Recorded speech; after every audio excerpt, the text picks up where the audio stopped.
adviceunfiltered.com. Click on the merch store, grab your favorites, and level up your look. Post it, tag it, rep it loud. Use the hashtag AdviceUnfilteredPodcast and let the community see you. Because this isn't just merch, it's a movement.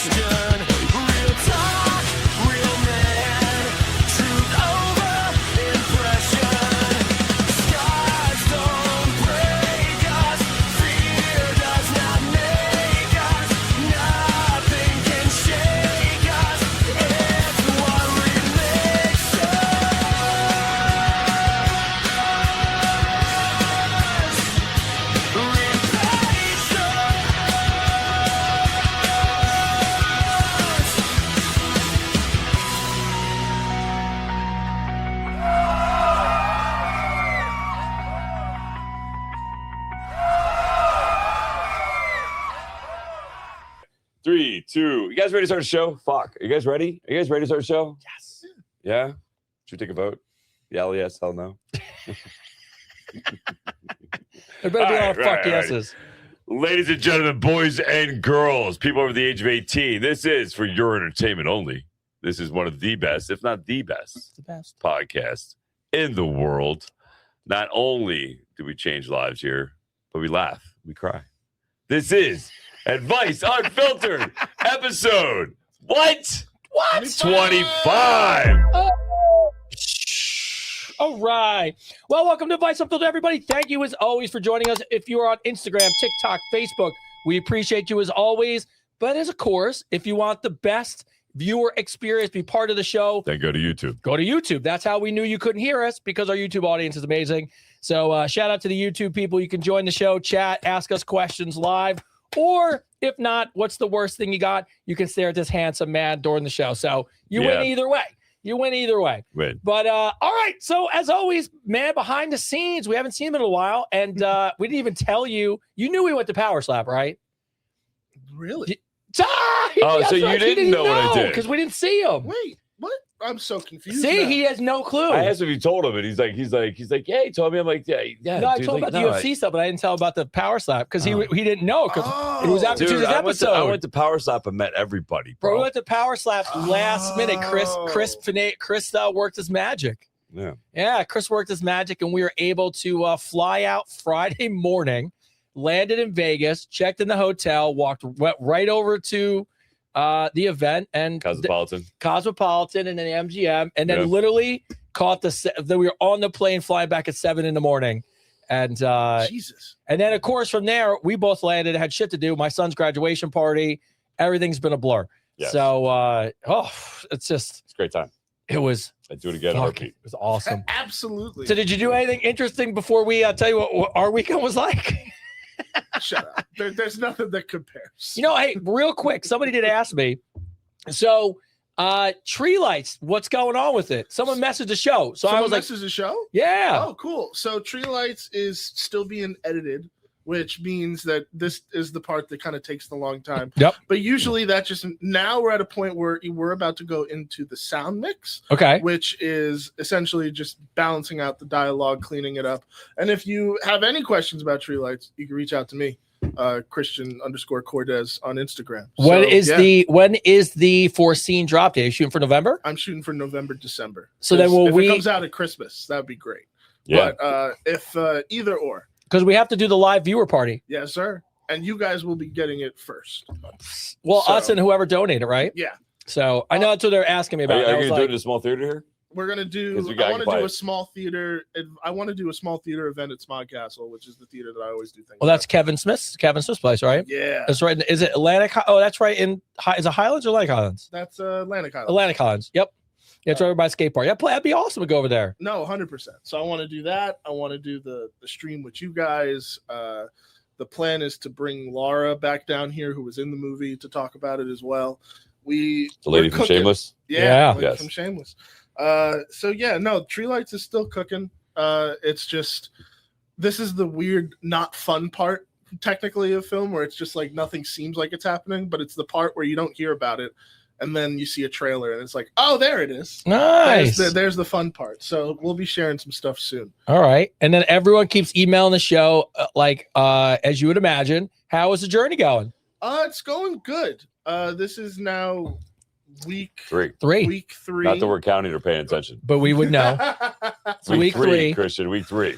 Week 3 has been good. Although I'm not gonna lie, picking the week where not eating vegetables has been kind of shit in the bed a little bit. Not eating vegetables. Why are you not eating vegetables? Uh-oh. No, not that I'm not, but now that stupid thing is going around. Oh, the fucking Legionnaires or whatever. I don't know what it's called, but like I'm a big. What did I miss? I'm a big salad guy. It's that guy. fucking disease, that parasite that's going around. Fucking. It's in vegetables. It's in lettuce. It's in fucking spinach. It's in raspberries. It's in people blueberries. freaking out. Yeah, it's in all over fucking. And then now there's cases in Jersey, and I'm just like, I'm a salad guy. Like that's. I understand that. I get it. You know, it's funny. My son was all out of the news, and he goes, "Good thing I don't eat my vegetables."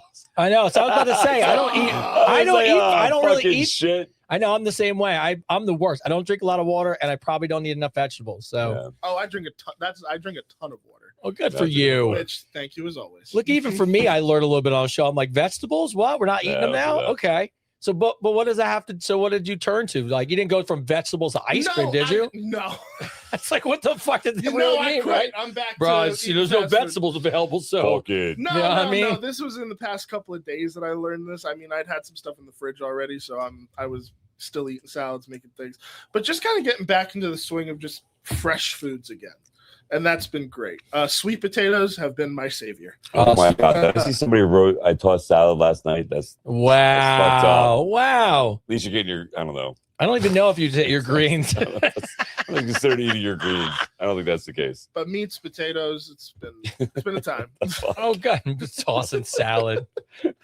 I fucking love this show. It's from a movie, right? Or is it from, I can't remember. Right. It's a jail something when they toss your salad. It's a sex term. Well, I know what it is. Yes. It's eating ass. I'm just saying, but I only heard about it in I think a movie one time talking about somebody was tossing salads. I think we used to make fun of people when we were kids. I'm just trying to pinpoint the movie. Yeah, I don't remember the rest. I don't remember. We'll figure it out. But this is the first time I've seen you multiple days in between. So asking you what you've been up to, it's kind of like, I'm like I've seen. We did Ferrari events. We flew on planes together. Yeah. So how was your week? Boring. Shut up. Nothing new and exciting in my life. Oh my God. No, I mean it's been good. It's been amazing. It's been thank God. I mean that it's been a whirlwind journey. Planting seeds. I've been farming. I've been planting seeds is what I've been doing. And they're starting to grow some fruit, which is amazing. We went to the Ferrari event in Hudson Yard up in New York. They released a Luce. I was happy to go. What you say. I was happy to go. I really was. For everybody who hates the Luce, I will say this. I will play devil's advocate. That car, that Ferrari, might not be the most pretty, but I will say this. It has 60 patents in it. It has 3 motors for 3, It's 3 motors per wheel. Per wheel. Yes. Right? Per wheel. 3 motors per wheel. What? And dude. And they had to call in NASA engineers to slow it down because it goes to 0 to 60 in 2 seconds. Freaking, I'm frozen. Why am I frozen? Oh, that's not good. There we go. Yeah. I was like, oh, what the fuck was that? That wasn't even a good shot of me. Right? Did not even look pretty. It's fucked up. It never frees you when it's good. On a good spot. But yeah, no, I mean they have 60 patents. I look at that as it's a car of the future, right? So like they have 60 new patents that eventually are going to evolve into other Evo cars, and it's going to take it to a whole nother level, obviously, in electronic vehicles. Do I like electronic cars? No. Do you like them even with the fake pumped in sound that makes it a little better? No, it's not. It's like freaking. It's. I mean, I was talking to who was I talking to about this? I was talking to somebody about cars. Oh, I was talking to a friend of mine, and I was talking about. I was like, here's the thing, man. You could have the hottest girl and have a shitty inside, and you still want that car. I was like, you can have an ugly girl and have a great inside, and you're still not going to drive that car. I was like, freaking, you know what I mean? I was like, so it makes sense, though. If it makes sense, right? Like, you can find the hottest girl, fucking damaged as hell, and you're like, I still like that car. I still like it. I still like it, right? But then you see the ugliest girl who could be the most beautiful person in the inside. So smart. And so smart and reliable. And you're just like, eh. Yeah, I'm all right. It's got great gas mileage. That's how it is, right? Like fucking, it could drive amazing. And I told the guy that. I told the engineer that it could drive fucking amazing. It could be an amazing car to drive, right? People love their Teslas. But like there's just something about pushing that button and feeling that vibration. And it's animalistic. You know what I mean? You push it. Whoa, you can't fake it. You can't fake that shit. You know what I mean? You can't fake it. Fucking like I don't care. There's a vibration that sound gives off, that motor gives off, that you can't replicate it. You know what I mean? You don't get the same feeling as a Mustang in an electric motor. It's like I'm going to be perverted for a second. It's like a girl squirting, but she's taking a squirt gun and going like this. And you're pretending that it's actually her. You know? You know what I mean? It's not the same thing. This is where we need to cut in our Ferrari promo right here. You actually use it as super soaker. Oh my god. No, it was fun. It was a great event, man. You know, I can't get this image out of my head now. You love that? I just was getting hit with a water gun, and all of a sudden it just comes out. It's just her. Luce. Fucking great. Here we are. So no, it was cool, man. There's another one that we're gonna go to next week. That's gonna be more fun. I think there's be a lot more Ferraris there, which would be cool. We got the Testarossa, which was fucking awesome. Wow, that car was amazing. Oh, that Testarossa was fucking the interior, the whole nine was insane. That reminded me of a muscle car. Yes. No, that Testarossa. I mean, I think one's like $9 million for that fucking car. So like, yeah, the car was great. And then we went to we gracefully got invited to Power Slap thanks to Ellie Dempster. Shout out Ellie, the new flyweight champion. Yes, Ellie Dempster. Woo! Yeah, no, it was great. Me and me got to go out. We got to go hang out. Tony took two to the Dome and had a good time. I had a good time. Tony had a good time. I love Tony. Tony works really fucking hard. So we got there. I let Tony relax. And I worked. I enjoyed myself. Yeah, Tony enjoyed himself, and I worked. I worked that crowd. I do what I do best, man. I networked. You crushed it. Yeah, I networked it, man. Shout out to everybody, man, from Rashad Evans to Michael Chandler to the Theo Vaughn to Ronnie from fucking Falling in Reverse. We saw Exhibit. We saw Shaq's kid. Saw Roma, Dana White's doctor. We saw Bruce, who owns Legendary Foods. Who used to sell Quest, sold the Quest business for billions of dollars. We met some really. I mean, I'm name dropping right now. Yes, you are. But I'm totally 100% name. But you should. But I'm name dropping because about 90% of these people we're going to have on the show. Yes. I was very fortunate enough. They gave me their number. They know about our show. They talk about coming on our show, which is amazing. Which is just I'm very gracious and humbled by all that. It was a great time. Ellie smacked the shit out of people. Jake. Listen, Jake's a man. So Jake lost. I know it's all over the internet right now. Oh God, leave him alone. It's all over the internet right now. Jake losing. First off, that guy that hit him I didn't think that guy was that big. I did not think he was. I thought Jake had this hands down. I was like, Jake's got him in size. Blah blah blah, and then that guy took off his shirt, and I was like, holy shit. Yes, I'm like, that dude's a fucking beast, man. Yes. One solid man. Like, holy crap. But Jake, I saw him right afterwards. I literally saw him, we saw him like 35, 40 minutes afterwards. I saw him, man. His cheek was a little swollen. But what I love about Jake, and this shows you how Jake's a fucking warrior, right? How he fucking, he's the fucking man. The first thing he said to me, he's like, bro, I want to come back on the show and talk about how you come back from a loss and what the strategy is to move forward to become that champion. He wasn't bummed. He wasn't like, oh, fuck, that happened. He's like, all right, man, I took my licks. Let's keep moving. Let's move on to I'm going for the championship. Like, I'm not stopping just because this dude got me. You know what I mean? So I think that's the sign of a true champion right there. And mad respect to Jake Hager for fucking, I'm taking it on the chin, literally, and moving forward with it. You know what I mean? So shout out to him. And then Ellie, man, what a gracious fucking champion. Bro, the best. But she sat there. She did a phenomenal job. Her smacks were on point.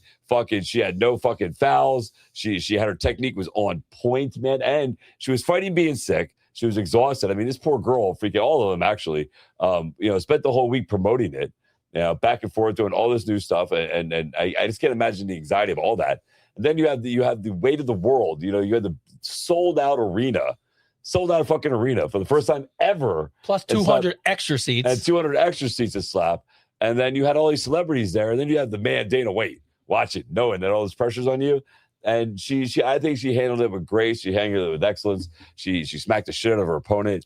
And she got the belt, man. And then she came on. I saw a post. She came on, saying that she felt like she didn't do her best. And I was like, man, I think you're wrong about that.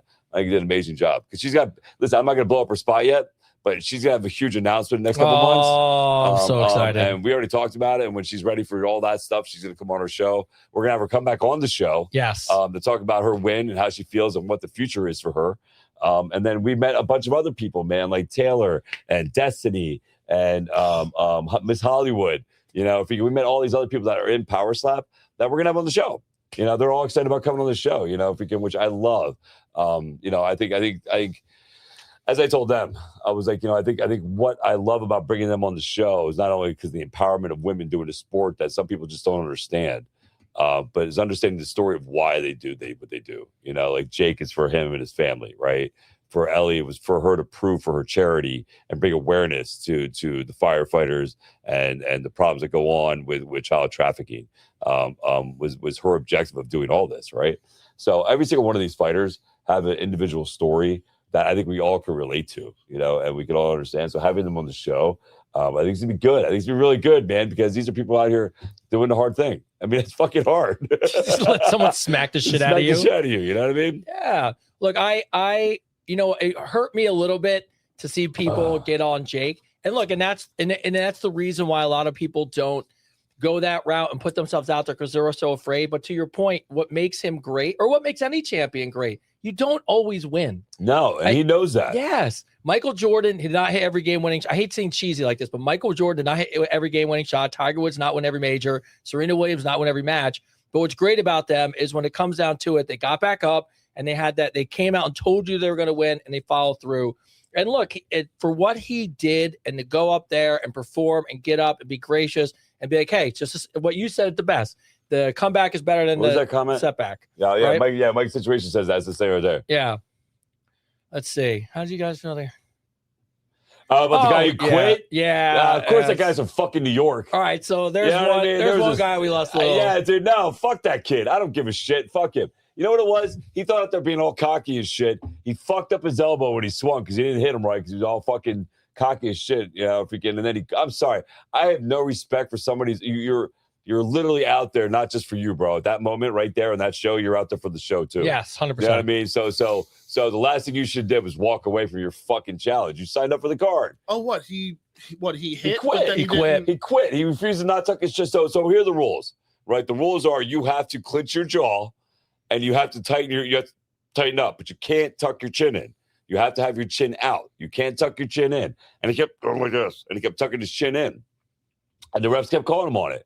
And then he's like, I'm not doing it. I'm done. And kind of walked away. It was kind of bullshit. Yeah. You know what I mean? I have no respect for that. I'm sorry, bro. I don't give a shit. I want to ask you on my show. So freaking, you know what I mean? Nah. You know what I mean? Like, I ask people that have heart. You don't have any heart, bro. Freaking, it really that irritated the fuck out of me that he just walked off like that. Because it was come on, man. Like, freaking, like, it's not just you out there. It's the sport itself out there. And then you're on a card with somebody who's about to be, crowned first time ever flyweight champion. Why would you not want to fucking at least get knocked the fuck out? No, you tried. Freaking, you know what I mean? But you were too scared to freaking compete. Now you shouldn't even been there. Yeah. Yeah. Well, that's why it's crazy. Like going in even to the UFC when you watch those guys and girls and they go all the way through and get choked out. And they're like, all right, well, it shit happens. And you're like, no, dude, listen. I honestly, I'll be completely 100% honest with you. Jake took a hard hit. We saw him out. His hands were all crinched up. I did record it, but I refused to post it because I like Jake too much. I'm not gonna fucking make clout off of his loss. Fucking, that's not what I'm gonna do. You're not gonna post your friend in a low. No, I'm not gonna post my friend in a low spot, right? So I was worried about it when I saw him. I was like, I was ready to be like, hey, I was all ready for a pep talk. I was already. You were ready. You had it all done out. Dad mode, Frank mode, give it a play. I was already like, Jake, this is what we're gonna do. I got you, bro. Fucking, I was already in my mode to like give this his pep speech, and then he came at me, man. With like, yo, man, I want to come back on the show and talk about how you come over a loss. He was already on it. I didn't have to give him a pep talk at all. I'm like, all right, bro, let's fucking go. Like, let's fucking go. That's a strong mentality. That's a strong mentality, bro. Like, you just got your job. Dude, his jaw his cheek looked like he was a chipmunk on the one side. It was small, bro. And that was only about maybe an hour or two after it. So I can't imagine what it looked like the next day. You know, how big his cheek must have been and how sore it must have been. Ellie said her face hurt for like a day and a half afterwards. Freaking Jesus. Yeah, dude, no, it's insane. Well, you're letting someone clearly just essentially punch you in the face. Yes. I mean, that's really what's going on, right? That's really what you're doing. Are you not entertained? It's funny though, because you don't realize how much technique's behind it. Like I didn't realize they switch hands. Right? Oh, I didn't know that either. I didn't. Oh yeah, they switch hands. So you go right to left. You go right to left. So you switch hands. And so obviously, you know, if you're right-handed or if you're left-handed, that's the most side you can be domino. It's be awkward swinging. So you got to learn you got to be ambidextrous. You got to go from side to side. I was going to say, if being ambidextrous must be insane in that sport. Well, yeah. Well, that on top of that, right? Then you also got to figure so you figure Jake Hager is 6'4", right? I think he's like 6'4", 6'5", right? The guy he was fighting was like 6'1", 6'2". So Jake had to lower his stance to be able to smack him clear. And he had to do it on an angle that was strictly on almost, right? Where most people get to come up a little bit. They get a little bit upward motion, which allows you to have a little more torque behind it. And it's almost like throwing a shot put at that point. And then boom, you hit the jaw, right? So there's some, like, I didn't realize there's some disadvantages and advantages, right? Advantage would be shorter and stockier, you know, thicker neck, obviously. And how much you can turn your torso, because you can't move your feet off the block. So you have to be able to snap your torso in such a way that you coil up. And that's what I love. So, like, talk about divine intervention. I don't believe in coincidences at all. So me and Tony are on our way there. We're going. We're fucking in line. I'm getting recognized by the staff, dude. I will say this, Christian. Black women love me. Love me. Love you too. Freaking black women love me. Freaking, especially in Vegas. So a bunch of them like freaked out when they saw me. You know what I mean? Tony's in line. We go in line, and there's a gentleman standing there with this cute kid about the same age as my son, and I think he's 10. I think maybe 9. Yeah, about the same age as my son. And I hear him go, "Man, are you excited to see Ellie Dempster?" And I turn on and I hear, and the kid's like, "Yeah, I'm excited, Dad." And I was like, "Oh man, me too. We're excited to see her too." And he goes, "Oh, you guys fans?" And I said, "Yeah, we actually interviewed her on our show." And all of a sudden, his eyes lit up and he's like, "Oh my God, you're Chris David." He's like, you had her on the podcast. I'm like, "Yeah, we had her on the podcast." And he's like, "I'm her coach." Fucking what a great guy, man. Freaking what a great guy. So we had her coach right behind us. And then her friends found us. And by the way, you, slick that you are, pulled him. By the way, I still don't understand how he wasn't there. Pulled him in the VIP, which was great, right? He came down with his kid. And look, we know his dad's. Even if we didn't go, like the idea that you and your son got to go down to VIP and watch everything and like. Oh, his kid was literally sitting three seats away from Theo Vaughn. Yes. I'm like, how freaking cool is that? And freaking, you know what I mean? Like his kid got to sit right by the ring. And I'm pretty sure he went there to UFC on Saturday. But Brandon's a great guy, great human being, great coach. Hopefully we're going to go out to Anaheim, California, end of August. Yeah, they were talking about it. Someone else coming out as a guest to the fitness expo out there in Anaheim, which would be amazing. And we'll be able to hang out with everybody again. But then we just had it was just such a great event, man. It was one of those things that you know, like we could have not went, nothing would have changed. We threw it all in the hat, man. Freaking. You know, paid a lot for tickets for freaking just to go out there. You got free tickets? I'm like, well, kind of. to literally go out there for 18 hours and make the most of it. And I think we hit a home run, man. We got some great people lined up, man. We got some great guests lined up that I'm really, really excited moving forward to have on here, man. Like some great testimonials.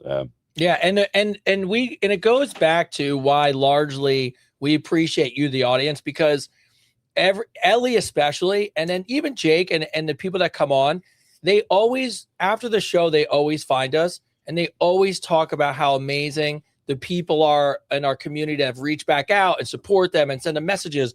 And it resonates so much with them. Ellie especially, like the community has been so great to her. Our freaking ambassadors had a watch party. Had a watch party. And you know what I love too is we posted videos of the stuff, right? And some people freaking, you know, were like talking shit.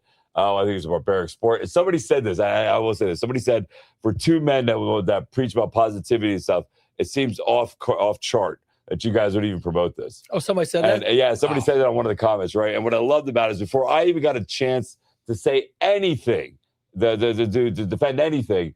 Everybody else did. Like, did you hear Ellie's story? Did you hear why she's doing what she's doing? Do you see the bigger picture besides this is just a stepping stone to get where she wants to be to help the people that she wants to help, right? And so you're just sitting back like, huh? Yeah, no, I just sat back and watched, man. Like everybody came at this woman hard, bro, and they all just came with facts. You know what I mean? Like it's shit of facts. Like you can't judge somebody's life pattern, man, or their life choices of how they're going to get to the point where they get to. Without walking a mile in their shoes. Yeah. And everybody has a different journey. And you know, hers and Jake's. And because even people were like, Jake, like, oh, this guy's an established athlete. He's an established star. He shouldn't be doing this. Why not? Why not? He's a man chasing his dreams. He's making money. He's helping getting his sport on the map. You know what I mean? They both are. Like they've both become, and last week they both become big faces for Power Slap. And I really see the future and where that's going. And how it ties into UFC. Like, it's just, you know what I mean? Like, I just see where it's going. But it was a great experience. Well, if you just take, I know it's going to be a crazy jump, but it's an analogy. If you want to get anywhere in life and you're going to be successful and you want to get to that next level of everything, you have to fight. Maybe you're not in the ring. Maybe you're not getting fucking smacked in the face, but you are grinding. You're getting beat up. You're getting shoved down. You're challenging yourself every fucking day, whether it's in the gym, whether it's in life, whether it's your job. And so the people who really look at that and respect it understand that those athletes are doing it because they're trying, to your point, chase their dream, go on the grind and make it happen. And anyone who doesn't, I'm sorry, I don't want to anybody that picks a competitive sport, a physical competitive sport like that, is fighting or is fighting trauma that has happened in their lives. Nobody picks to do that stuff. Because they've had an easy life. You know, they picked up. It's literally one of the hardest things you could possibly do. You know, I tell people all the time, man, like working out's one thing, right? Working out weights, running, those are all good things. They can all be hard, right? You can test yourself hard. But rolling around with somebody on the mat that weighs, you know, as much as you or 20 pounds more than you and fighting them is a totally different fucking animal, man. Because you're in fight or flight mode the entire time. You know, and the exhaustion that you have from the adrenaline and trying to combat yourself and the person, it's a major psychological and physical battle. It's really hard.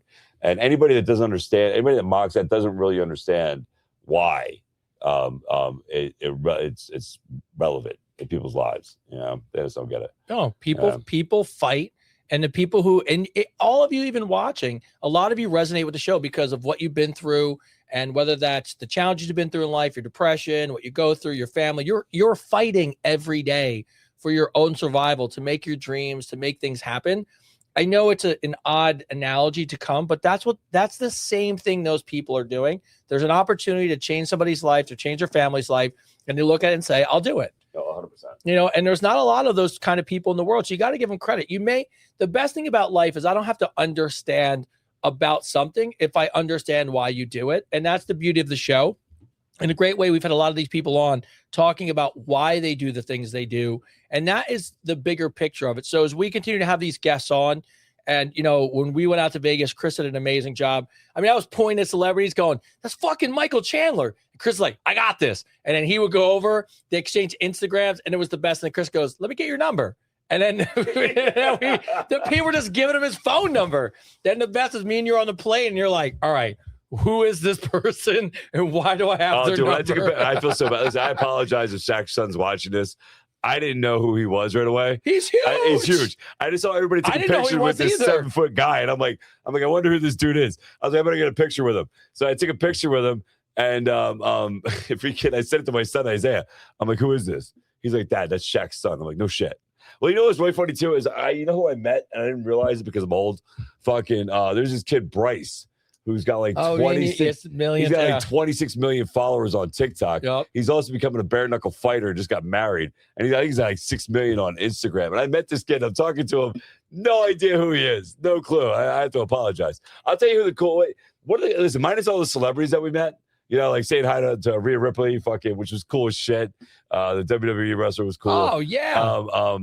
But one of the coolest people to meet was Judy's Pancakes. Oh, Judy's Pancakes. Judy's Pancakes was fucking. Have you seen? Do you know who Judy's Pancakes are? Oh, Judy's pancakes is she does this great little skit with these glasses on. You called it as she was walking in front of us. It was and she knew who you were, and you knew who she was. It was so funny. So her and her camera guy came up to me, and they're like, "Oh, I want to take your picture. Can we get your picture?" I'm like, "Sure." If we can, he's wearing Judy. Oh, yes, Judy's pancakes, right? So I see she's wearing pancake mix on her shirt. I'm like, "Oh, you guys do pancakes?" And she's like, "Yeah." I'm like, "Oh, that's cool." I'm thinking maybe they're a sponsor there. Maybe they're like one of the people handing out pancakes or something. You know what I mean? And then they see us at the end, and they all want to hang out. They all want to go to the after party together. And we're so lost about what we're doing. We know what we're doing. We know what we're doing. So we're following them. And then all these people come up and asking for a picture. And then she's standing there with her back semi-turned like this, right? So I can't see her face. She's talking this way, and she's talking to this guy. And I see this guy put on these little tiny glasses. And I'm like, what the fuck is that? And then next you know, she puts her arm like this, and they take a picture. And then she turns, and I see her face with the glasses on. And I'm like, wait a minute. And then she turns, and I see her back, and she's got the picture on the back holding pancakes. I'm like, holy shit! I was like, I know who you are. It's like, holy crap! I'm like, you're the girl that pops up in people's cars. It says, oh yes, with the pancakes. I'm like, that's who you are. And no, she was cool, and she knew who you were, which is great. No, her and her cameraman were amazing. Just really good. I would love to have her on. Yes, we should have her. We should have her on. I would love to go to her pancake place. It's in Illinois. If you live out in Illinois, there's a place called Judy's Pancakes. Go see her. What a great human being. What a nice human being. She was so fun. Yeah, no, she was very cool, man. And I wish her all the best. She's getting mad success. So good for her. But yeah, no, it was great, dude. And then we went to the after party. And dude, you'll love this. You'll love this, Christian. We go to the after party, right? Tony's lit. Tony's like I said, I'm enjoying myself. He's having a great time, which I love. I love seeing Tony have a great time. I fucking love it. And we're trying to take the GPS to walk to the MGM Park, right?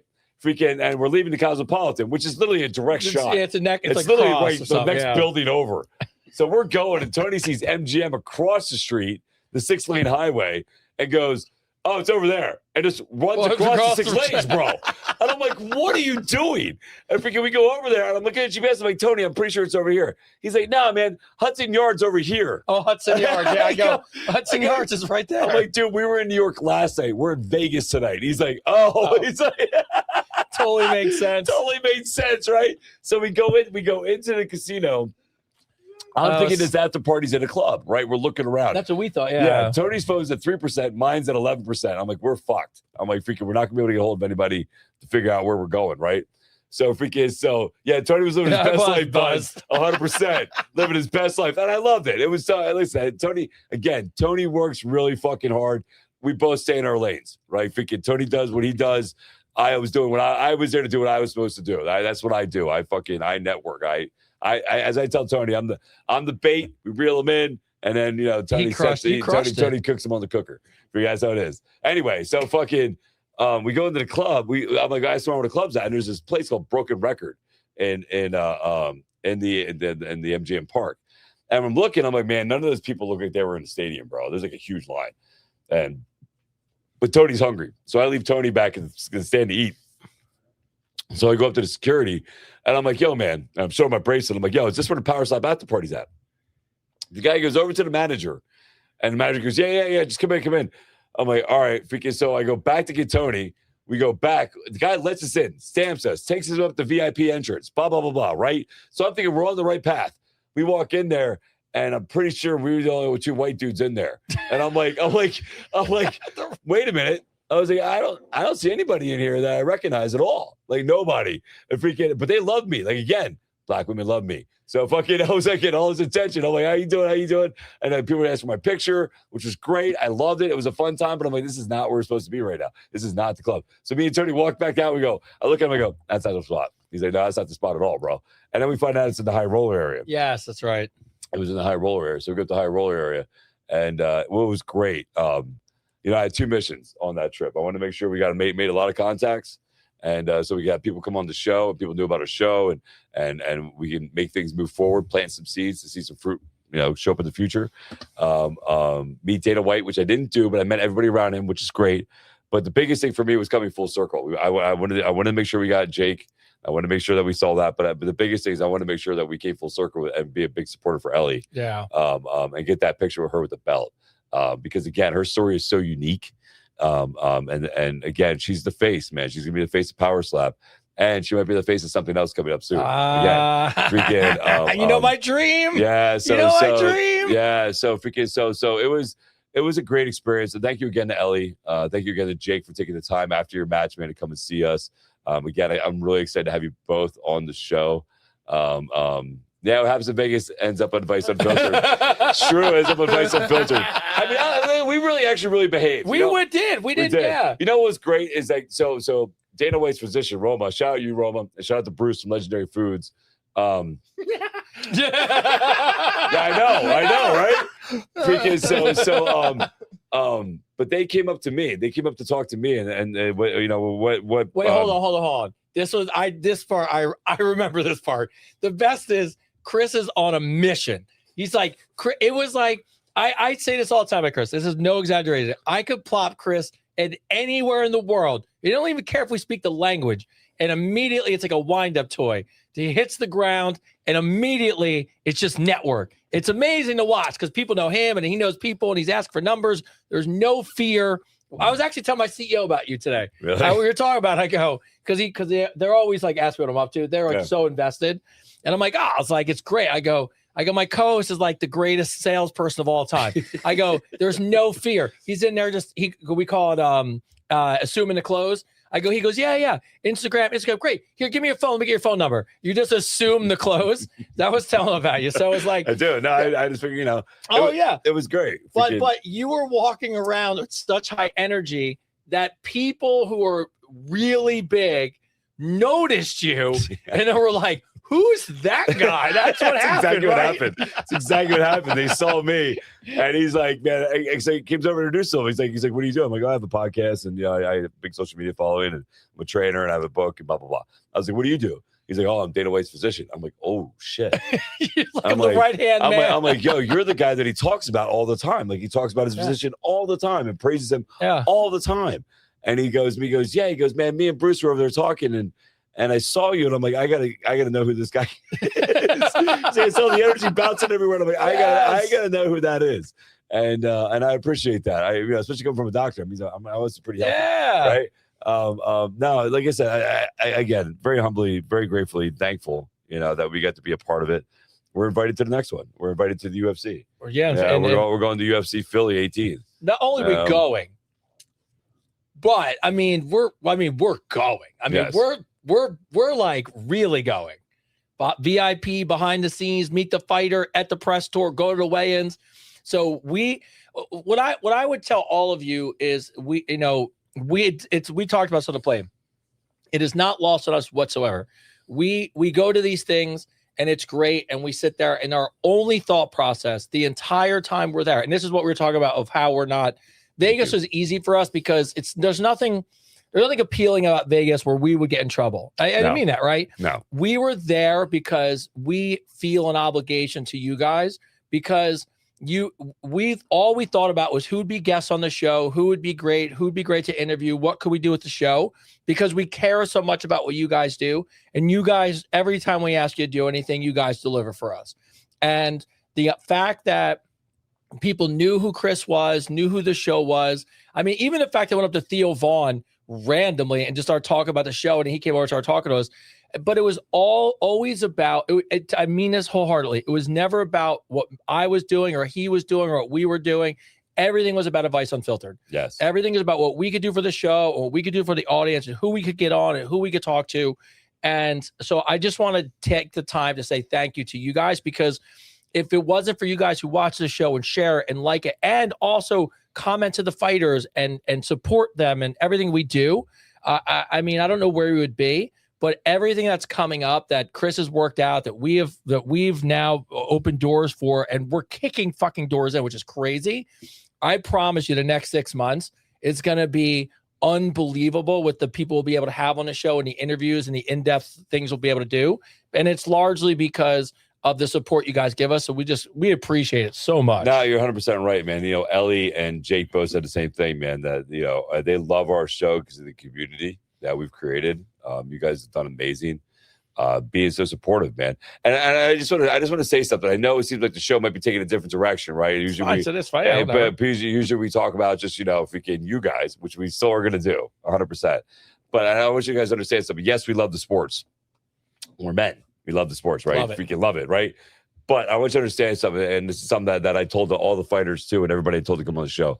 My goal with bringing these people on, bringing these athletes on, bringing these power slap, these actors, models. The Donut Daddy reached out to me today. I got to tell you about that. Yeah, he reached out to me today. Donut Daddy. Yeah, I told him, I said, you'll go down as our first guest ever on the show. The reason we bring these people on is to make the emotional connection of who they are as a human being. It's not so much, yes, we want them to advertise their things, what they're doing, 100%.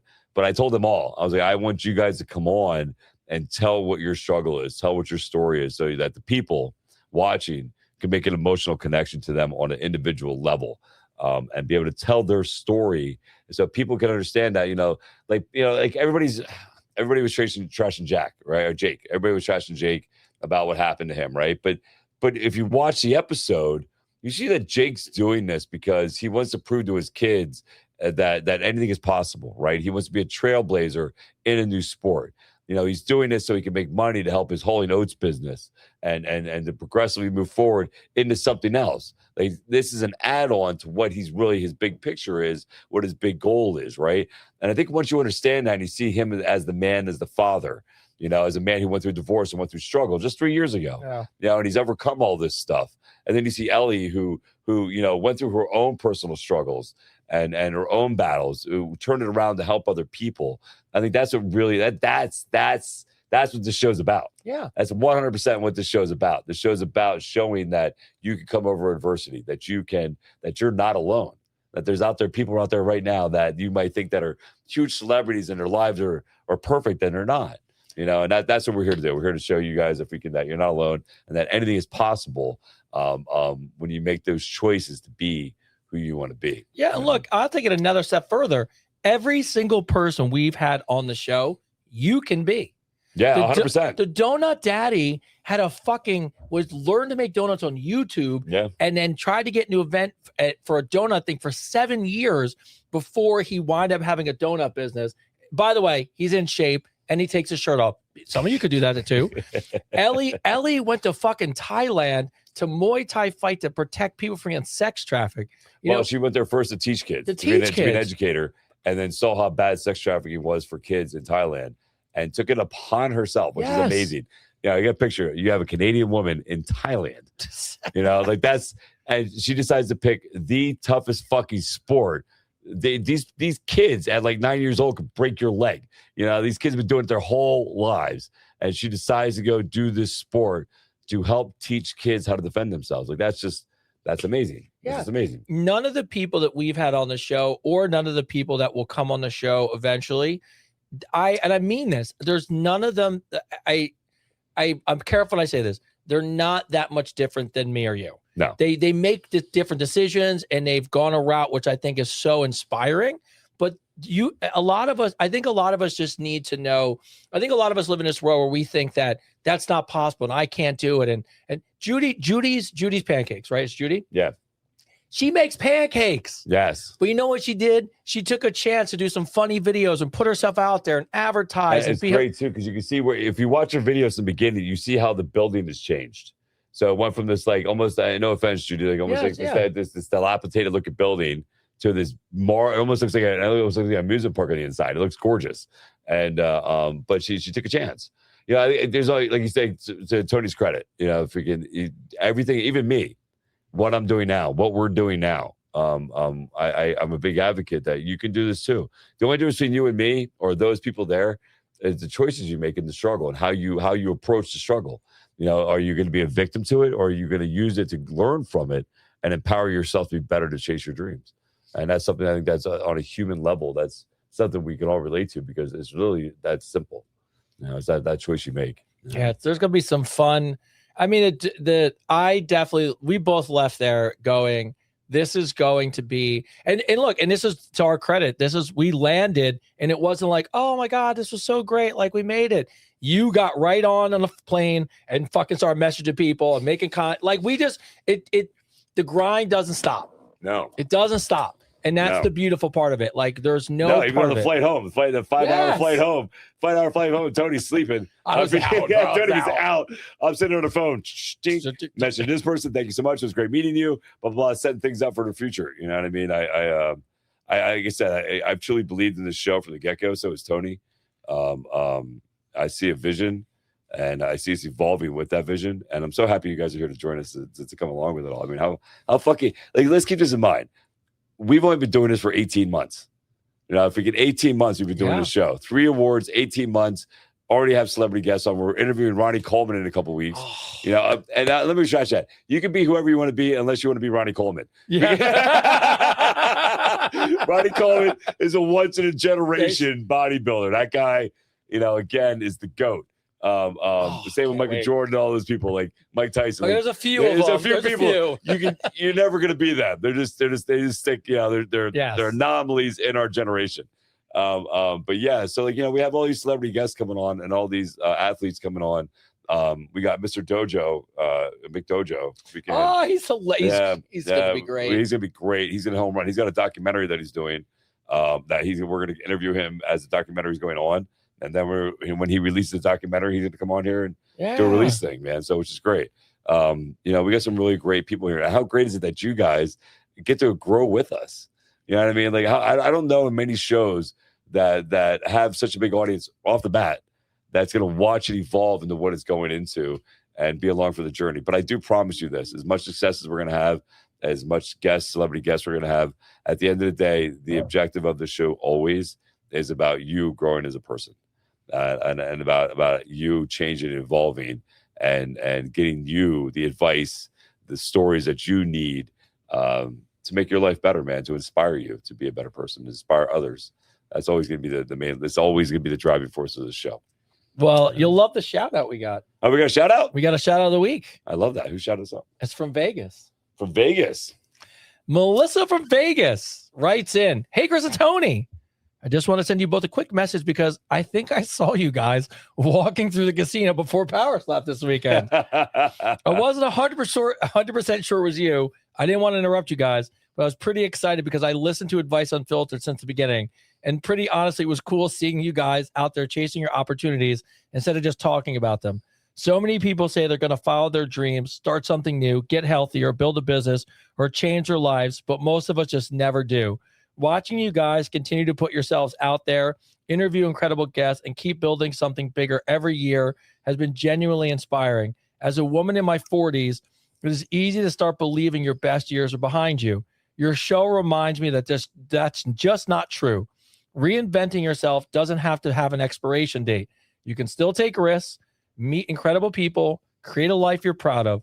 Thanks for showing what's possible and staying consistent. Keep learning and refusing to quit. I appreciate you and everything you guys do. Keep chasing it. We're all cheering you on." Melissa from Las Vegas. Should have came up and said hi, Melissa. I should have came and said hi. Listen, I'm going to say this right now. Unless I'm with my son, unless I'm with my kid, and we're doing something privately together, you have every opportunity to come up and say hi to me. I enjoy that stuff. I like it. And again, I will never be that person that'll turn you away because literally, like, you know, without you, there would be no show. So if you want a picture with us, you want to come up and say hi, please do. Now, you could have came up to me, but I wouldn't have probably know what was going on, but it's fine. Yeah, Tony would have thought he was in fucking Hudson Yard again. Like, come on up. That was so funny, bro. He's like, what do you mean? Hudson Yard's right there. I'm like, no, that was last night, bro. I mean, I get it. We literally went from fucking New York to Vegas in 18 hours. So if you can, you know, with like 4 hours sleep.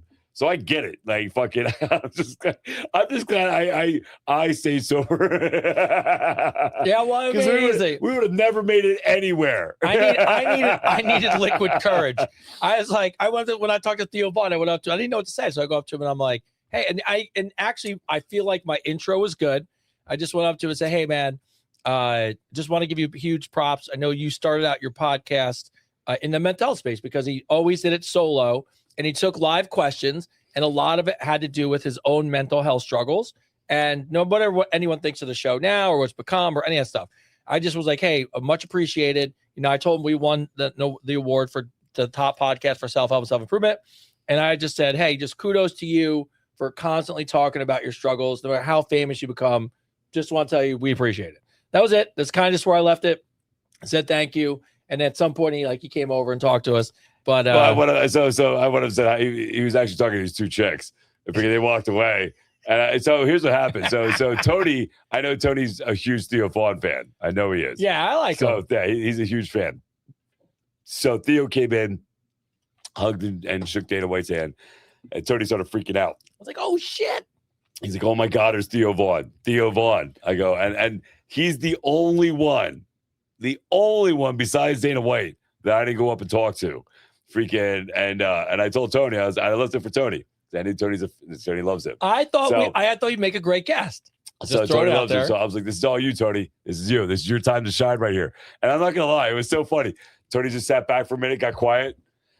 And I started doing my thing again, started talking to everybody and everything else. And then out of the corner of my eye, I actually have it on video. I just sent it to you. I got it on video.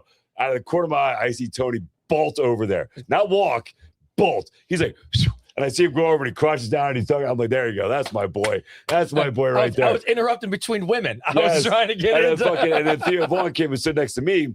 And I was like, fuck it. He's the only one I didn't say hi to. So I reach over. I'm like, yo, bro. I was saying, this is so funny. He said the same thing to Ronnie, and I'm pretty sure he didn't give a fuck. I was like, yo, bro, Chris David, nice to meet you. And they looked at me like, so? I know, he's a little, yeah. They're like, so? Who the fuck are you?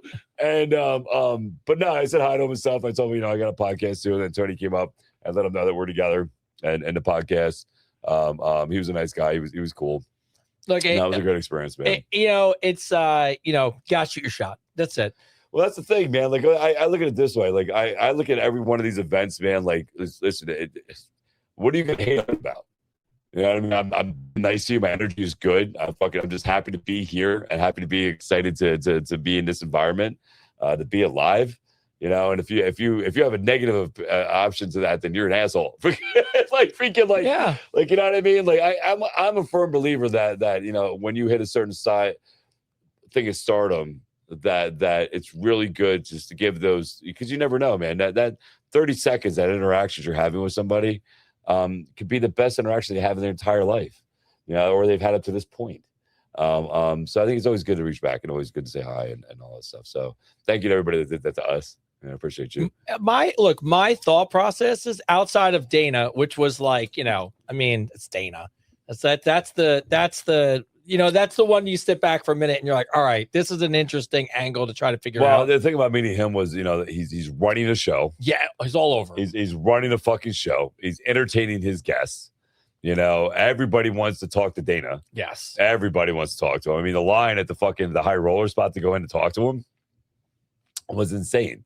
So yeah, so no, I get it, man. I know it's gonna happen. It's just timing. But everyone, if you really step back, I'm sure somebody will figure out one or two people, but most people that you follow that are successful, that you admire in some form or fashion, started from nothing.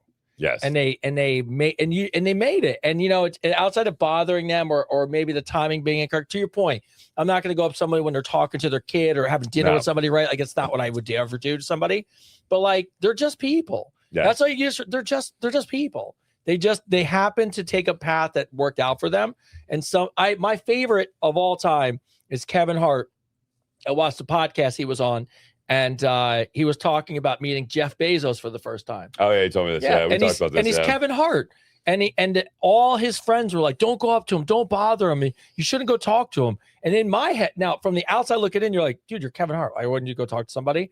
But even he was like, no, like, this is my one opportunity to talk to somebody who's worth $1 trillion. Like, I want to, what's the worst that's going to happen? He tells me he doesn't want to talk to me. Yeah. And he went up and talked to him. And I always think about that at any level you're at, there's always somebody above I would say, as long as you're not making fun of somebody's accent that is a president of a multi-million-dollar company. They were the best. Chris, your joke went bad.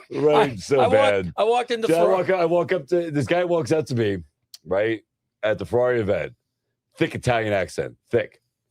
And I'm like, man, I was like, is that from Texas? Is that accent from Texas? Are you from Texas? He's like, no, Italy. And I go, oh. I go, what do you do for the company? And he goes, oh, so what do you do for the event? He goes, I'm the president of Ferrari. Bro, it's the best. I walk in. I was like, oh, fuck. Right, I walk into the event, and Chris goes, you're up. And I go, what do you mean? He goes, you got to go rescue us. I go, well, what happened? I just fucked up. And it's so funny because Tony goes, you're usually really good at these things. I was like, you're crazy. I thought it was a good joke. I thought, most people get it. Fucking I'll sit there thinking like, I said it to a rugby player from Ireland once. He's talking to me. I'm like, man, what's that, a Texas accent? You from down south? Fucking start laughing. Yeah, he started laughing. That's how I didn't think it was that funny. But he was still nice. He was so cool. Well, it's hard when you're showcasing a car that, everybody hates. You have to, people got to. Like, sold out in China. This is what I would say. People asked me about when we got back. I said, look, if you're asking me, did they design the car they set out to design in every perfect way? 100%. Yes. They knocked whatever their vision was and bringing in artists and architects and all this stuff. It's wonderful. Here's my question now. Why? I don't know. I told you why. I don't know, but I used to be an engineer. I don't get it.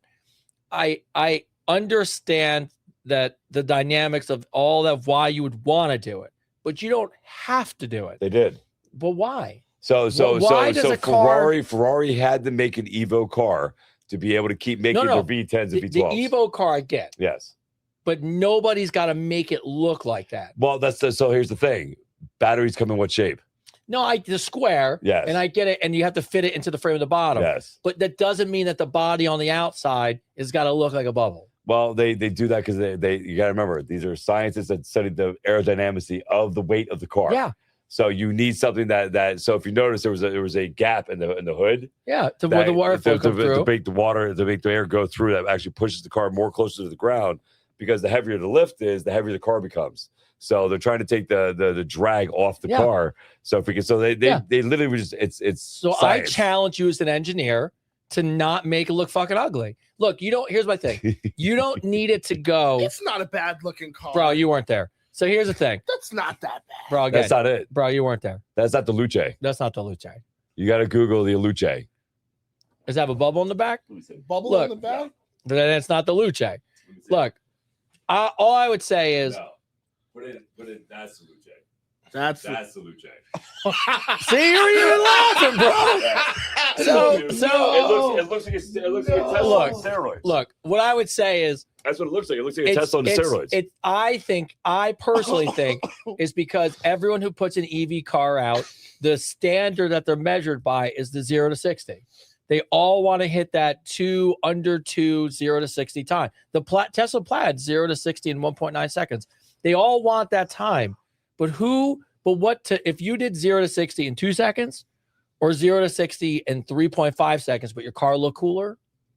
Yeah, but I'm saying, I think you have to remember it's not just about the car and how fast it goes. It's how long the car battery lasts, right? Yeah, well, I could say because the drag. The drag and all that shit, right? So they're looking at, so it's not like gas where you can just go fill it up anywhere. Well, you know what I mean? Like you have to think about longevity of how the car is going to get to point A to point B. Right. Like we put fucking things into outer space. Billions. No, I know. Listen, make the car look fucking cooler. I think it's just hard to do something like that when you're dealing with square blocks, trying to put it into a circle peg.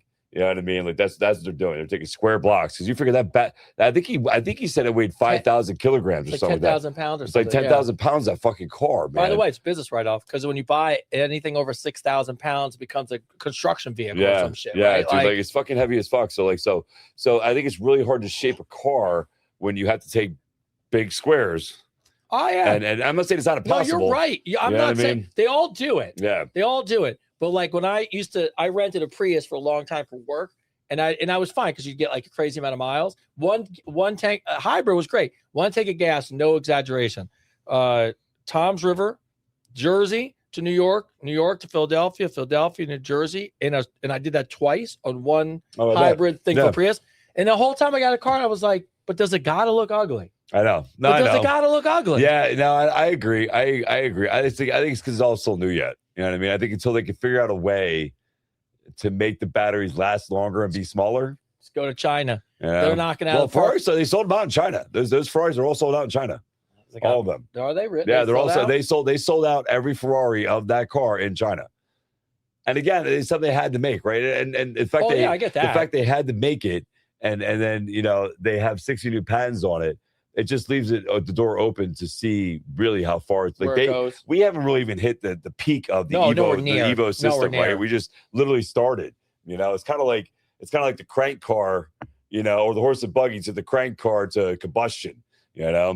Well, look, I've heard this because I've talked to numerous people. Tesla will not be worth the money it'll ever be worth because that they have the amount of cars they do. It'll be worth money in the future because it's the only car company that holds the patent to the charging block that most car companies want to use. Well, that's what I'm saying. The fact that Ferrari's got 60 patents, if you're going to want to fucking make your car a better car. Yeah, that's where the money comes in. They were smart about it. They were fucking smart about it, bro. Like, all right, if we're going to make it, we're going to make it amazing. They don't really care about the aesthetics. They're more concerned about the science behind it. And fucking that way people want to make their car, they're going to fucking buy it from us. I forgot.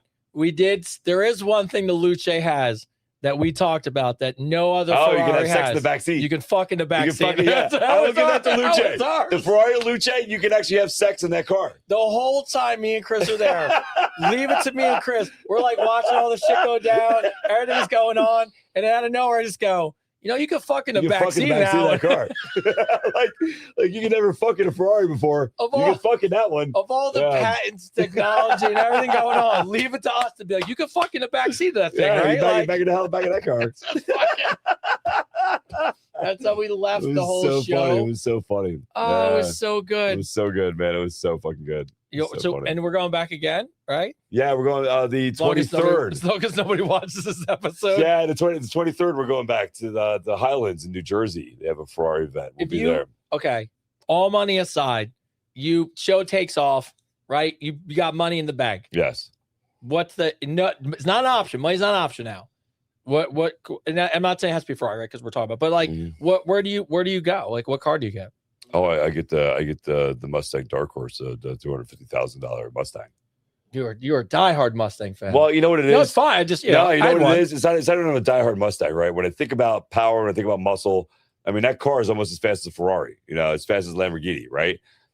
But compared to the other cars, you can still drive that car on a daily basis. Put gas in it. You can put gas on it. You know what I mean? I can fix it. I can do things to it. You know what I mean? The other cars. Like the guy at Ferrari said, he goes, you don't buy a Ferrari because you need a car to drive. Yes. You buy a Ferrari because you can buy a Ferrari. That's why you buy a Ferrari. It's about having it and having a feeling with it, right? I like to drive. I love driving. So if I buy something like that I'm going to spend the money on it, I want to be able to drive it. I want to drive it. I want to drive it, man. I want to get that same power, that same motor, that same fucking blah, blah, blah, blah, blah, blah, when I'm sitting there going through a tunnel. But I want to be able to. I want to be able to drive it. Yeah, you know what I mean. Like even if you take a Lamborghini or a Ferrari to New York, man, you got to worry about potholes. You got to worry about fucking everybody bumping into your car because they don't give a shit. Yes. You know what I mean. And you have to worry about narrow roads. With the Mustang, you don't have to worry about any of that stuff. You know what I mean. It's a normal car with power. Until you sit in a Lamborghini, you don't realize how low to the ground it is. Yes. Same with a Ferrari. Even at our size, we're trying to get in that fucking thing. Yeah, dude. No, it's you know what I mean. Like freaking, it's hard to get in those things. And then on top of that, even with the Mustang, there's a back seat. You know what I mean? There's no back seats in those things. You know what I mean? Like you still have a fucking trunk. You know what I mean? Like you still got a trunk. You don't have a trunk. I mean? It still makes sense, right? I do like the Lamborghini truck. I do like Bentleys though. I do like the new Bentley Sports, the coupes, and all that stuff. They look great. We're gonna be doing something with them soon. There's a Bentley's and Botox at the VO Med Spa coming up that we'll be at. That's coming up. Yeah, it's coming. I think it's next month, or I think it's either that or September. Well, it's like when you look at like a Bugatti, right? I'm always saying that because of the hypercar, being that hypercars being like the top end of like what you would spend. It doesn't even dawn on you till you're putting about driving it. You got to have a gas station at your house. It doesn't take regular gas. No, I didn't even realize that it was funny because I watched a guy who owns one. And the oil change is $25,000. Oh yeah, no, on a Ferrari too. On a Ferrari too. Yeah, on a Ferrari, oil change is $25,000. An oil change is $25,000. Yes. Freaking, what were they telling me? What was it? There was something. The guy Danny was telling me that there's something that goes on, and it goes in a Ferrari, and it's like $65,000 just to fix it. And it's like something like it's something simple too. It's something like you would spend $14 on an American car, but it's like $60,000 to fix it. fucking, which is insane to me. Insane. You know, just to maintain your car. The only thing I've ever, because you're a big car guy, when it gets to that level, the one car and it is Bentley actually, that and I'm sure they all are like this, but when I saw the Bentley factory and you got that guy there that's just hand stitching the seats. Yes. Like, and all that stuff is every little screw is a guy like in there doing it, right? It's like, okay, that's worth the money. I get it. Yes. Yeah, I get it. No, absolutely. No, I see that too. Like, and what I like about the new Bentley, if you guys haven't seen the new Bentley, the dash looks like the same, like the oak or whatever. But as soon as you start the car, it fucking flips and it becomes a whole fucking screen. Wow. Yeah, dude. That's cool as shit. Like, that's like Batman shit. That's awesome. I'll give the Luce the only other thing outside fucking in the back seat. Suicide doors.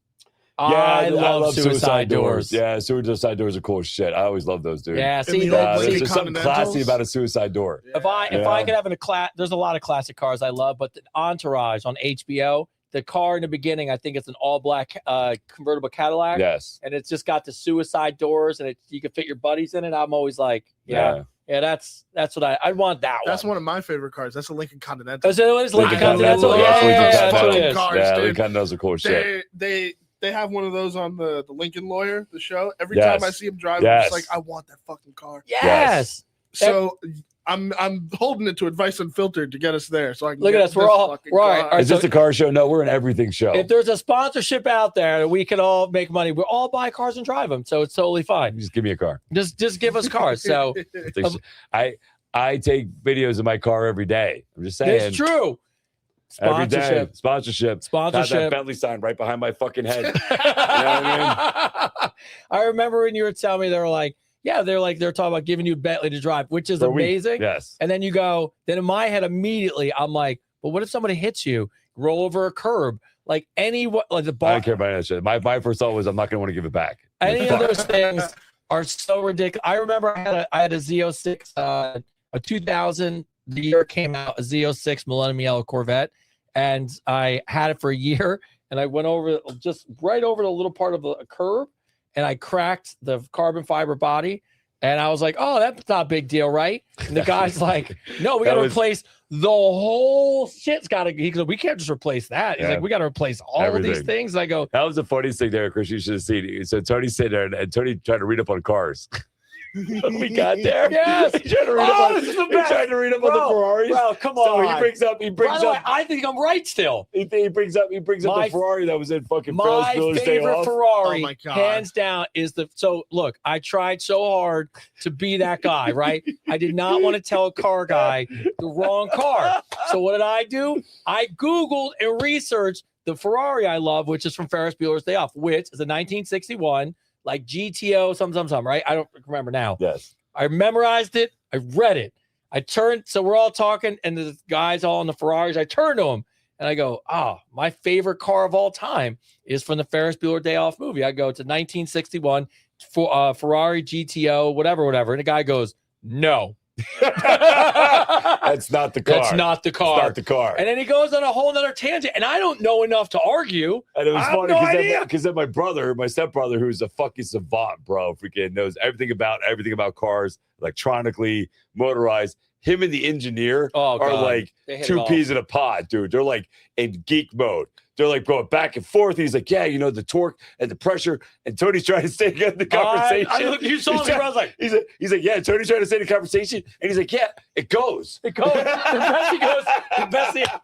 engineer, all the engineer wanted to do was have anyone understand. Yes, anybody that really was just as passionate. That guy would think, listen, shout out to Giuseppe. Yes. Everybody needs a Giuseppe in their life. That guy right there, especially if you have a business, you want somebody like that who is so passionate about what he does and loves what he does that as soon as you started talking to him, the smile, the fucking smile. So let me tell you, he brings out his towel, wipes it off. Here, get in the car. If you can check out this and this, I helped design this and I did this. He even made the joke with you. He goes, "Go ahead, touch that button," and you're like, whoa. And you were like all weird out. You're like, "Why?" He goes, "Go ahead and touch it." Just touch it. And you touch it, and the door opens. He goes, and he got a stupid smile. Yeah, he's like, touch that button right there. The door pops open. He's like, He goes, No, it was cool. And that's the thing. Like we were doing all these. I told Tony at the beginning of the summer that we're going to make sure we're going to go to all these events that we're invited to. Bro, he goes, him and your brother are like all understanding. And the engineer, I couldn't forget. He was talking about fuel injection systems. Yes. And he's like, and he's doing the thing. He's like, the guy goes, so the whatever, and I'm going to fuck this up, I'm sure. The gas goes in and it goes through. But when you don't use all the fuel, what it does is stores it. And when it stores it, it goes like this. Right? And he's doing the hand motion, right? The PSIs. Yeah. So here's me. Here's me in the background. I'm doing this too. I'm with him with no clue what he's talking about. Clue. No idea, bro. He's like, the car goes forward. I just go, it goes forward. If you looked over, Chris, you just saw me going. It was so funny. No clue what he's talking about. Because if anybody knows Tony, you know he has no idea what the fuck he's talking about this moment. Tony's just like, I'm here. I'm in it.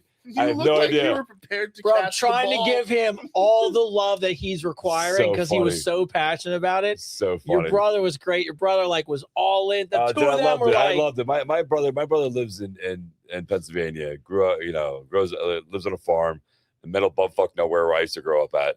And it was great to let him see where I'm at in my life right now.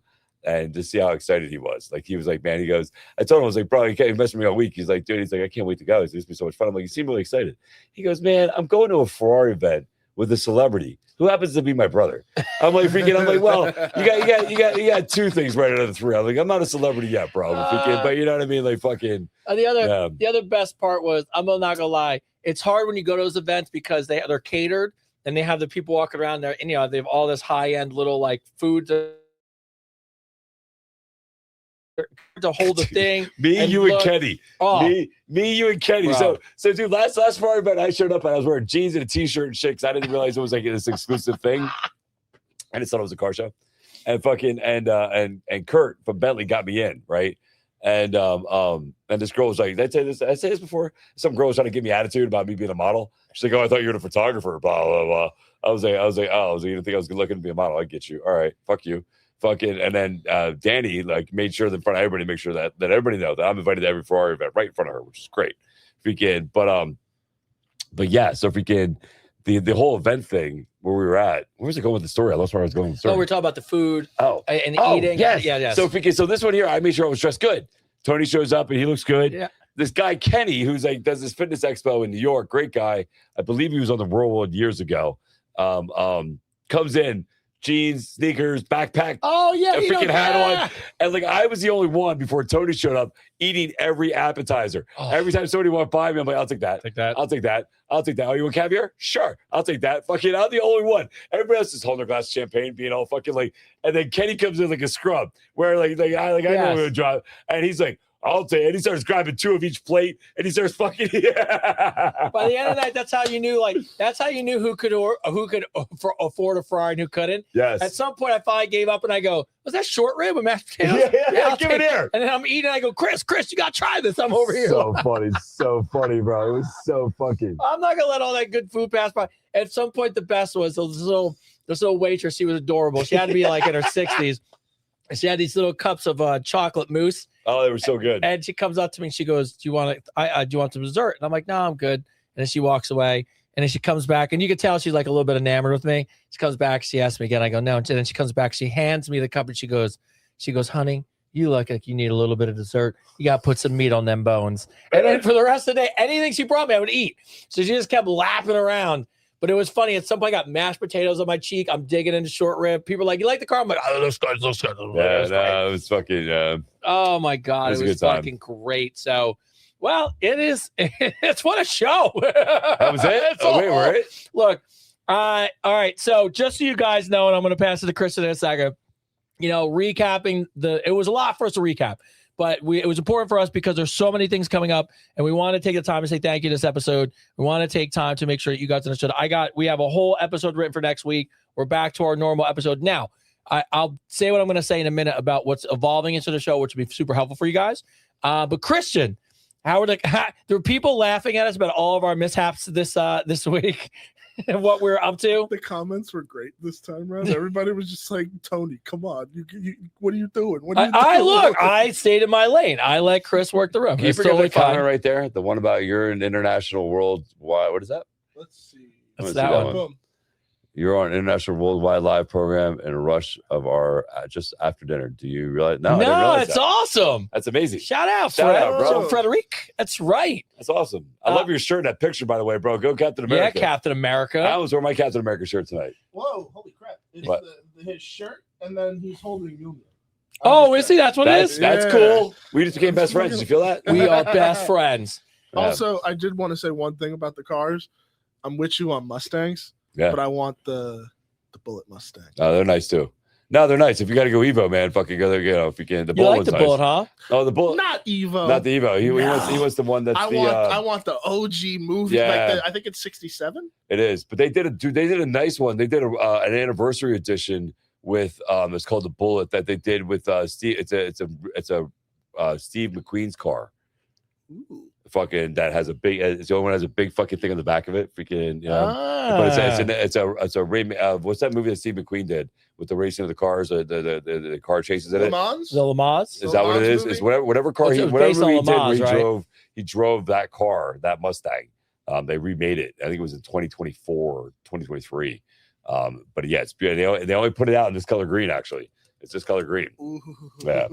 Every now and then I see a car in what they call a British Royal Green. Yeah. And it has to be a certain car, but if it's the right one. Well, that's what I told the guy, Giuseppe, too. I told him, I said, here's the thing about the car, right? About this car here, this Luce. And even actually Ferrari, really, to be honest with you, is I can't fix that. There's nothing that on that car that I could even remotely be like, okay, I get it. I don't even know if I can change the tire. Without, no, dude, the tires were huge. Yeah, like dude, listen, the tires were thick and they were huge, bro. Freaking, so like, you know, I don't. There's nothing, but the Mustang, I can fix everything on that fucking car, like everything. I can do it all. Freaking, so like, you know, for me, you know, of course, again, if I'm multi-rich, I probably wouldn't do it anyway. No, you're not going to. Yeah. No, you're not at all. So, but look, as we bring the show to a close, what we'll tell you guys is, you know, as we get into changing everything, as we're getting into July, as we go in August, you know, we're going, you know, we're talking and we're in talks to start adding more episodes. So the way it'll work, it's going to be great is, you know, on Tuesdays, we're always going to have our live questions and it really comes from you. And it's always going to be about you guys.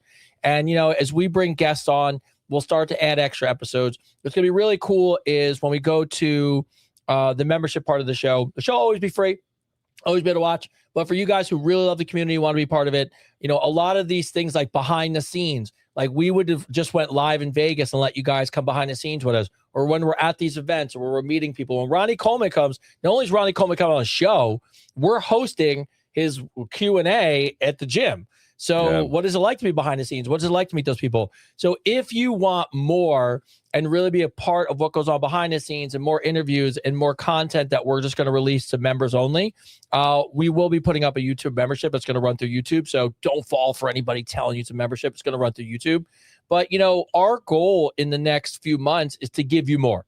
And kudos to everybody who's reached out to the show and supported us. Kudos to Chris who crushed it in Vegas and everything we're up to. But ultimately, the goals we've talked about all the time: bring the show on the road, interview more guests, give you guys more content, meet you guys in person. And those doors are starting to open. And hopefully, at the end of the day, we can give you guys the entertainment and the value that you ask for. But I promise you, from the bottom of my heart, I mean this because we're out there, we're talking about it. It's always about you guys. We think about you guys all the time. What could we do for the audience? What could we do for the community? What would make the people who watch the show better? And the only thing we'll ever ask of you always is just to like, share, and subscribe. Share an episode, tell a friend, send it out there, because any guest we have, any interview we do, anything we go to do, it just benefits you, because we want to bring you closer to those people in those events. So we appreciate you so much. If there's any guests that you'd like to see on our show, let us know too. Yeah. We're at a point right now we can really reach out and make things happen, which I love, you know, and I appreciate, you know. Yeah. So as always, bring the show to a close. Season 2, episode 25. Mr. Vegas himself. He's on fire. Christopher Davis.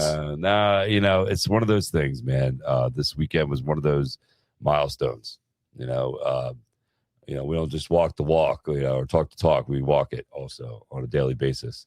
You know, shout out to everybody again. I can't say this enough, man. To Ellie Dempster for wanting to be on the show, for following me and connecting with us. I love that we're part of your team now. You know what I mean?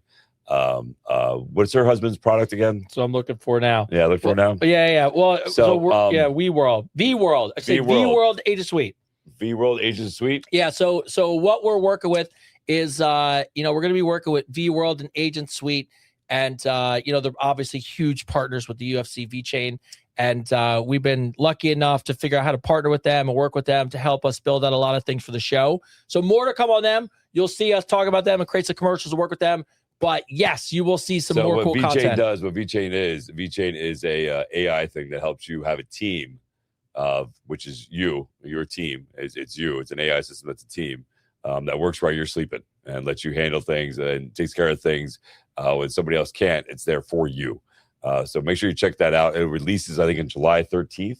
Yeah. Or 15th. Well, it just released like a week ago. Yeah, I think it comes out July 15th. Oh, no, it's right. Yeah. The release is either July 13th or 15th is VChain's release date.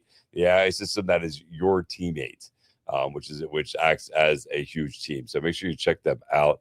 That's Ellie Dempster's husband that works for that company.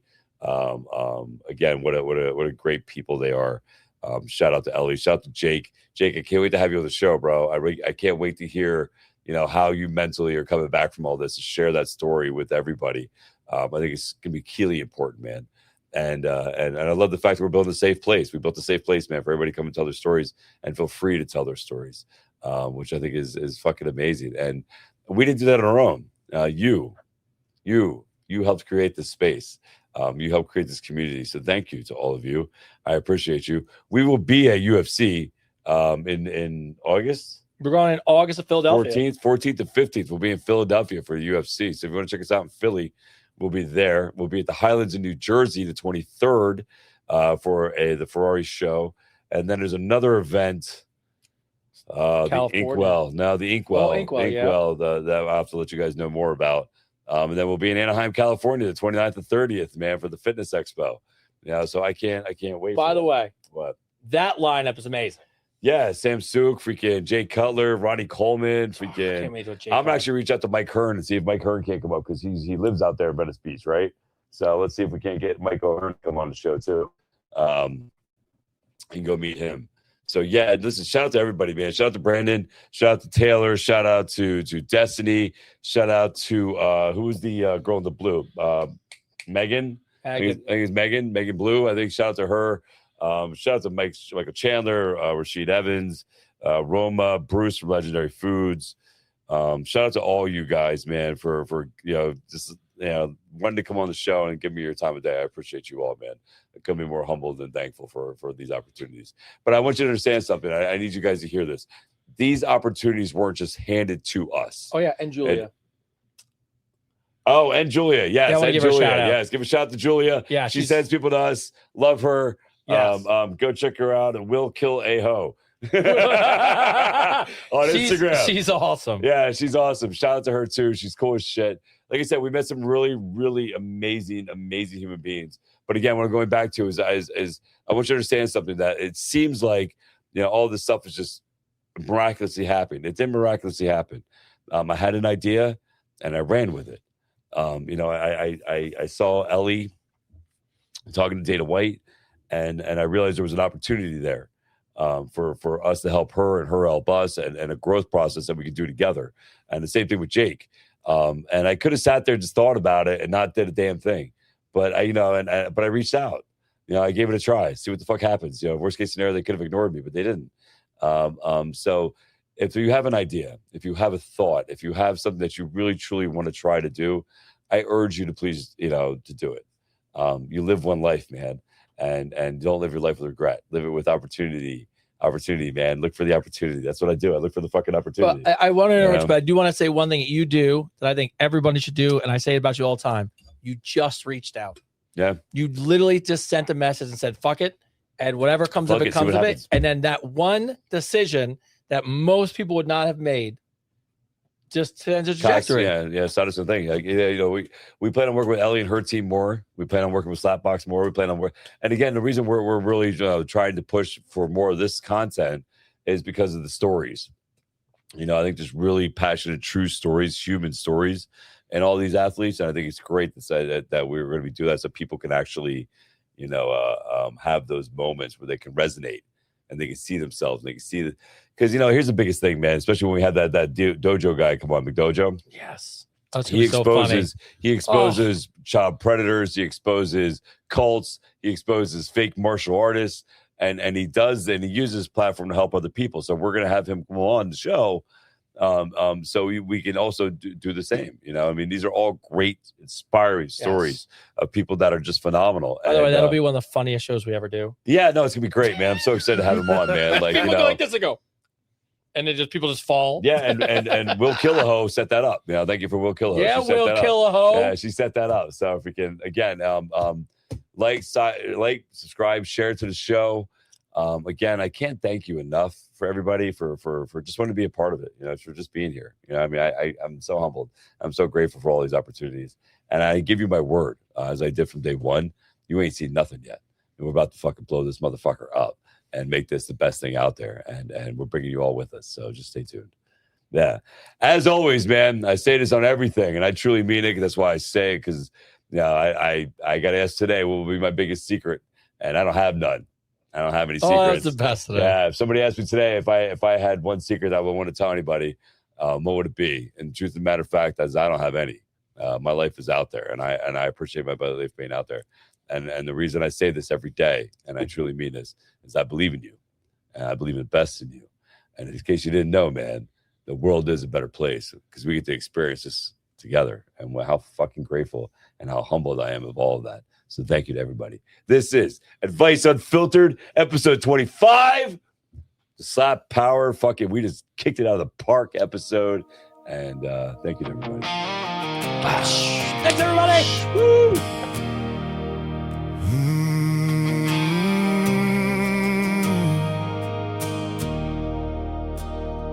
There's a crack in the mirror staring back at me.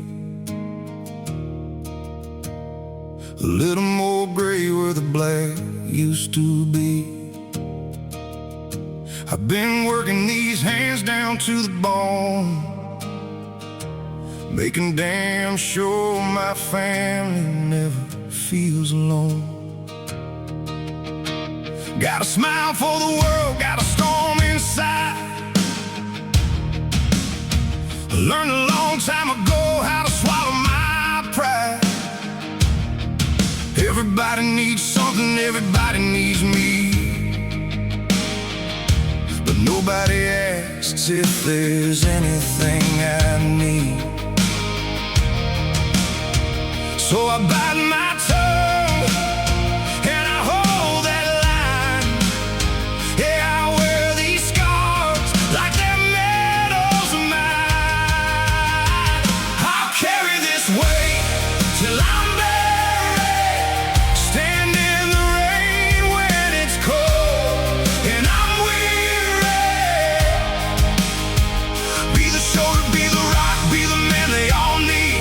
Even when the world forgets about me, I'll fight these demons nobody sees. Keep showing up when I'm down on my knees. For my friends, for my kids, for the life that I lead. I'll carry this weight till I'm buried. My little boy still thinks I'm 10 feet tall, like I'm Superman, so I can't fall. So I wipe off the dirt, put the armor back on, pray, learn strength without learning my wrongs. Lost a couple good men that I thought would stay. I'm friends with the darkness that took them away. The names hit me hard when the night gets still. Numb the pain of life with those same pills. Cause we're told, be strong, but don't be too tough. Show your feelings, son, but don't show too much. I'll carry this weight till I'm buried, stand in the rain when it's cold and I'm weary.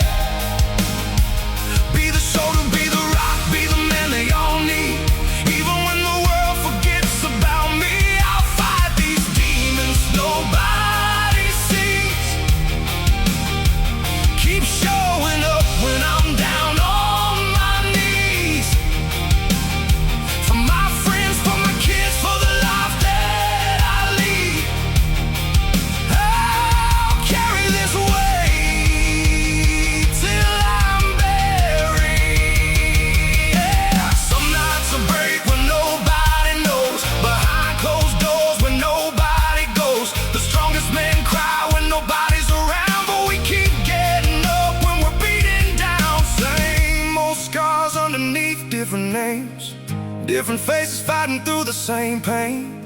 Holding on and letting go feels right, just trying to make it through another night.